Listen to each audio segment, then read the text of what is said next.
السلام البنات، كي دايرين؟ لاباس عليكم؟ نتمنى تكونوا بخير وعلى خير. اليوم ان شاء الله بغيت نشارك معكم طريقتي في البقوله ولا في الخبيزه، كل واحد وشنو كيسميها. المهم طريقه سهله وسريعه ما كتشدش لينا اليد بزاف. غادي نحتاجوا البقوله، غادي نغسلوها مزيان. انا غسلتها في الاول بالماء والخل، وعاودتها بالماء بوحدو، يعني بقيت كنغسلها شي 7 ديال المرات حتى تنقات مزيان، ما بقى فيها لا تراب لا والو.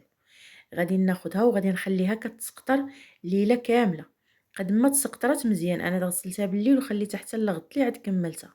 المهم نتوما خليوها حتى كتنشف من الماء، باش في التقطاع ديالها تجيكم زوينه، تجيكم عبار.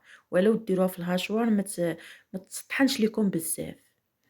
هنايا كما كتشوفوا كنقطعها شويه غير عشوائي، كنقطعها وكنحطها حتى تنسالي ديك الكميه اللي عندي كامله، عاد كنعاودها في الهاشوار باش كنكمل ليها التقطاع ديالها. هاد الطريقه كتجي ساهله في الصراحه، احسن من الطريقه الاولى كنديرو باليد وكنبقاو نقطعو شويه بشويه، يعني كنتمحنوا معاها. دابا الهاشوار في الصراحه جاتنا ساهله.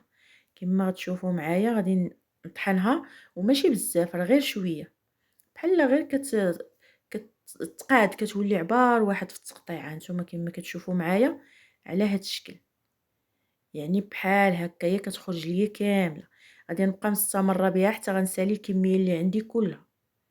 غير الاهم الا كنتو غديروا الهاشوار ما يكونش فيها الماء، قد ما كانت ناشفه غيجيكم التقطاع ديالها متساوي وزوين.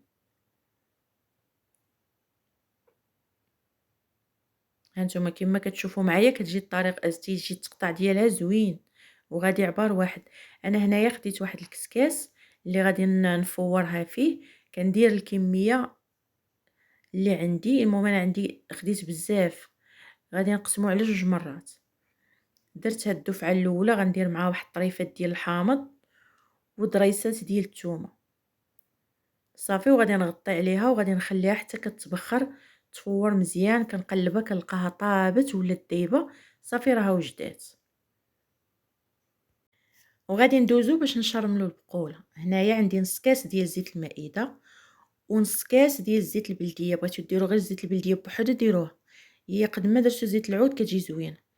غادي ناخذ معلقه كبيره ديال مطيشه الحك، شويه ديال القزبر ومعدنوس، وواحد الربعه ديال الريوسه ديال الثومه محكوكين. غنزيد عليهم التوابل: فلفله حمراء، سكنجبير، الخرقوم، الكمون، القزبر يابس، وشويه ديال الملحه.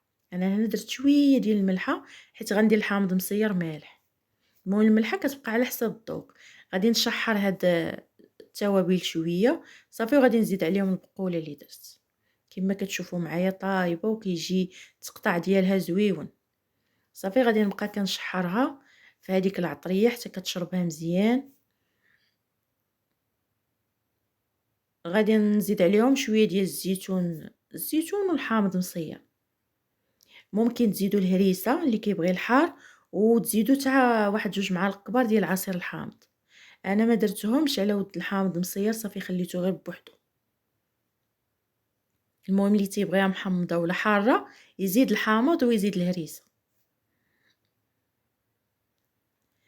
صافي غادي نغطي عليها وغادي نخليها تقريبا واحد 10 ديال الدقائق، 15 دقيقه، حتى كتشحر مزيان وتخرج ديك الزويته ديالها. صافي وهي وجدات. كما شفتوا طريقه سهله وسريعه ما كتشدش لينا اليد. وهذا هو الشكل النهائي ديال البقوله. ما نقولش لكم البنات جات زوينه بنينه. نتمنى تجربوها بطريقتي، ونتلاقاو في فيديو جديد مع وصفه جديده ان شاء الله.